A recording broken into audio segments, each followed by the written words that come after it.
Bonjour, je m'appelle Clara, j'ai 24 ans et je suis née dans la jolie ville de Bayonne au Pays Basque.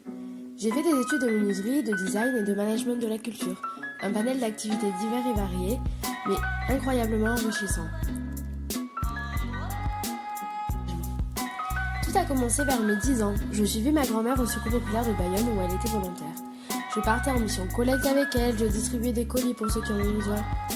C'était déjà une aventure très intéressante, malgré mon jeune âge.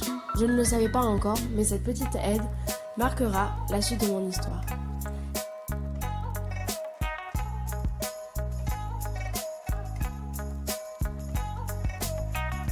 À l'école, j'étais toujours très intéressée par le programme des activités et des événements qu'allait organiser l'école. Déjà un amour particulier pour l'organisation et la gestion de projet. J'ai voué un engagement entier en étant déléguée de classe, du CP jusqu'au Master 2, sans manquer une seule année, soit 17 années de ma vie. Une vraie carrière. En été, je commence à faire du bénévolat en festival. Ça a commencé par 1 et ça a fini par 3.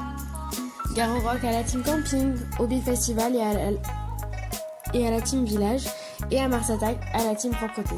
C'était très gratifiant d'avoir accès au festival gratuitement, contre un temps de travail pendant la journée ou le concert. Mais un an après, je découvre un autre festival, Solidays. Solidays, c'est 3 jours de festival avec une dimension engagée sur la question du sida. Je découvre une famille de 2000 bénévoles, mais avec une grande solidarité. Quand je suis arrivée à l'université, je voulais absolument rejoindre une association. Je pars en voyage avec l'ASSOAR, notre association de filière, et je fais la rencontre de Léa, la future présidente. Le courant passe très vite entre nous et elle me propose d'être sa secrétaire. Et finalement, une grande amitié va naître entre nous et je profite de cette vidéo pour dire à Léa, merci d'avoir changé ma vie. Pendant cette année, on va connaître les élections étudiantes où je deviens élue à mon département d'études, puis une exposition Va te faire voir avec le support de la mairie de Nîmes, l'organisation du gala de l'université et de nombreux autres événements, dont le fameux voyage annuel. Amener 50 étudiants de Nîmes à Amsterdam qui ont entre 18 et 20 ans, sous notre responsabilité, je vous avoue qu'avec le recul, c'était pas forcément l'idée du siècle. Mais ça s'est très bien passé. L'année d'après, Léa partant, je suis devenue présidente de l'association étudiante. Quelle responsabilité! Nous avons créé avec mon bureau un pôle développement professionnel où l'on proposait des projets aux étudiants avec la collaboration des commerçants. Le premier vide-grenier étudiant nîmois et notre voyage annuel, cette fois-ci moins périlleux, de nouveau à Milan pour le Salon international du design. Je me souviens de la soirée d'intégration co-organisée avec l'Asso Psycho. Plus de 1000 personnes étaient là, c'était incroyable. En parallèle, il y avait toujours l'engagement à mon département d'études. Et suite à des abandons, je me suis retrouvée au conseil d'administration de l'université. Drôle d'année. 3 années d'université pleines de batailles, d'aventures, de rencontres et d'engagement pour nos étudiants. Après 3 ans à Nîmes, je suis partie à Paris pour mon Master 1. Je rencontre dans mon cours de gestion de projet 6 filles. Nous créons Globart. Globart, c'est l'ambition de mettre en lumière la mobilité internationale des jeunes. Un projet photographique autour des témoignages de Français de 18 à 30 ans qui sont partis pour une raison ou une autre à l'étranger. Pour être le plus exhaustif possible, chaque continent représentait un thème. Par exemple, l'Afrique, mon quotidien, ou encore l'Europe, mes découvertes culturelles. On s'associe et on obtient de l'aide matérielle et financière de la Cité internationale universitaire de Paris. On a pu exposer dans leur lieu. C'était une chance inouïe.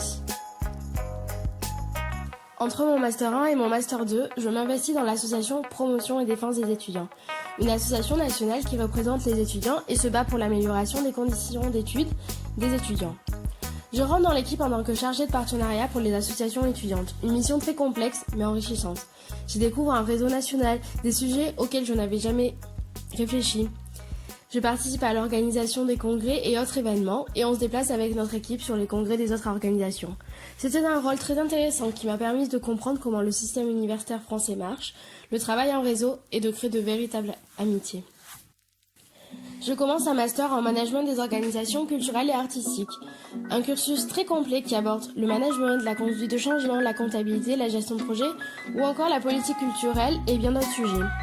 Nous devions mettre en place un projet. C'est alors que nous avons créé Regard Neuf, un appel à projet en partenariat avec la Cinémathèque française et soutenu par la mairie du 12e arrondissement et le tiers-lieu Grande Contrôle à Paris. Nous avons appelé des jeunes à rendre hommage à Chris Marker et à en faire une exposition à Grande Contrôle, avec la participation d'un jury d'exception pour remettre les prix. C'était un projet très professionnalisant, avec des partenaires et des contraintes très différentes. Après mon master et un voyage à l'autre bout du monde, je ne savais plus quoi faire. La seule chose dont j'étais sûre, c'était que je voulais me sentir utile à quelqu'un quelque part. Un lundi d'octobre, j'ai reçu un mail me proposant une mission de volontariat en service volontaire européen en Italie.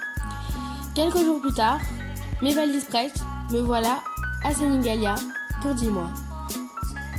J'ai rejoint le centre interculturel Le Rondini, un centre périscolaire pour des enfants étrangers qui s'occupe de les aider pour les devoirs, leur proposer des activités culturelles et sportives. Pendant tout ce temps, j'ai appris l'italien, chose que je ne savais pas faire avant, et maintenant, je suis quasiment bilingue. J'ai appris à me connaître, à être plus confiante et à découvrir ce pays incroyable qu'est l'Italie. J'ai eu la chance d'être entourée par des personnes vraiment incroyables, venant de l'Europe entière, ce qui a rendu l'expérience encore plus enrichissante. En rentrant en France, je voulais rendre un peu de ce bonheur que j'avais vécu en Italie en participant à une aventure française. Je me suis alors engagée en service civique chez Piste Solidaire, qui plus est expert de la mobilité européenne et internationale des jeunes. Au quotidien, je m'occupe d'aider les volontaires européens que l'on accueille sur le territoire à s'intégrer dans la vie locale et à leur proposer des activités. Et en parallèle, je participe au réseau Lemon. Lemon, c'est un réseau de partenaires européens qui échangent et créent des projets autour de la mobilité. Moi, mon rôle là-dedans, c'est de travailler sur la mise en place du nouveau site internet du réseau. Il me reste encore un peu plus de 6 mois chez Piste et cet environnement me comble énormément. Il y a une vraie dimension internationale et des missions vraiment concrètes et très variées. Aujourd'hui, mon parcours atypique et mes expériences professionnelles et associatives m'ont permis d'être l'adulte que je suis. Une personne confiante, prête à conquérir le monde, motivée comme jamais à s'engager dans une cause qui lui tient à cœur et à faire partie de ceux qui s'engagent pour un monde meilleur.